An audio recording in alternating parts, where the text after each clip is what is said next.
د فرندشپ په نوم د کرکټ ټورنمنت د صداخار په سکول میدان کې تر سره شو چې پکې د کورمي جنسي د بیل بیل سیمو څخه شپږ 50 ټیمونو او یو ټیم د افغانستان پکتیا ولایت نه هم پکې برخه واخیسته خو په فائنل لوبه کې د افغانستان پکتیا چمکن 11 او د ینګ سٹار 11 ساده ترمنځ یو سخت مقابله وشوه د افغانستان کرکټ ټیم پکتیا چمکن 11 کپتان د ټاس ګټلو وروسته اول د بیټینګ کولو پریکړه وکړه او په مقرره 18 اورونو کې د ټولو لوبغاړو په سوزیدو یو سل 18 منډې جوړې کړې بل لوري چې کله ینګ سٹار 11 ساده بیټینګ شروع کړو نو په دوو اورونو کې د شپږو منډو په جوړېدو سره د دوی څلور لوبغاړي وسوزیدل خو له راتلونکو بیټسمنانو د خېلوبې مظاهره وکړه او په ولس اورونو کې د اتو لوبغاړو په آوټ کېدو سره خپل هدف ترلاسه کړو او د فرندشپ د کرکټ ټورنمنت فائنل په خپل نوم کړو دغه میچ کتو لپاره ګڼ شمېر تماشبین هم په میدان کې موجود او په خالو بکول یې د دواړو ټیمونو لوبغاړو ته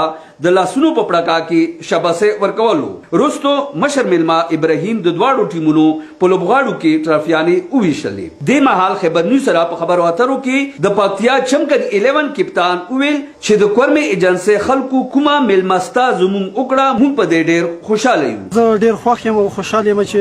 مونږ ته د مسؤلیت برابر شوی دی چې د دواړو دوستانو ورونو ملکونو لخوا یو داسې ښکلی ټورنمنټ جوړ شوی دی چې مونږ په کې په آزاده فضا کې برخه اخیستې ده او دغه ټورنمنټ تر اوسه پورې ښه ترسره شوی ده امید مو ده چې نور ټورنمنټونه هم درته جوړیږي بیا مونږ راوبلي او دوی ته مو دا خواهش ده او دا غوښتنه مو ده ونه چې مونږ ته چې هلته کوم ټورنمنټونه جوړ کړو تاسې مونږ سره پکې ګډون وکړئ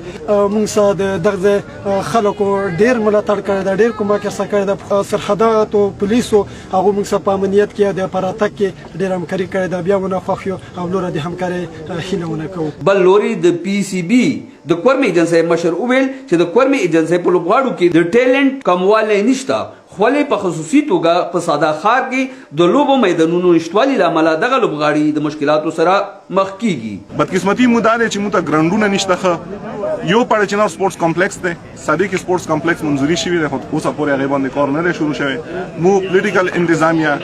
پاټا سیکرټریټ ډایرکټر سپورټس دوی ته ریکویسټ کوو او یا دهاني ورته کوو چې کوم صدیق سپورټس کمپلیکس دی په هغې باندې د تیزۍ سره کار شروع کړلی شي ځکه چې دا ټیلنټ ضایع کیږي دلته هیرې موجودې دي خو هغوی صرف پالش ضرورت دی نو هغې دپاره پالش کولې ته همدا ټولو نه مست ګراوندونه مکمل کړلی شي لوبغاړو غوښتنه وکړه چې په ساده ښار کې د کوم سپورټس کمپلیکس د جوړېدو منظوري شوي ده په هغه د زر تر زره لاس پورې کړی شي کیمرامین محمد باسط سره اقبال حسین اقبال خیبر نیوز کول ګراوند ساده کورمه ایجنسي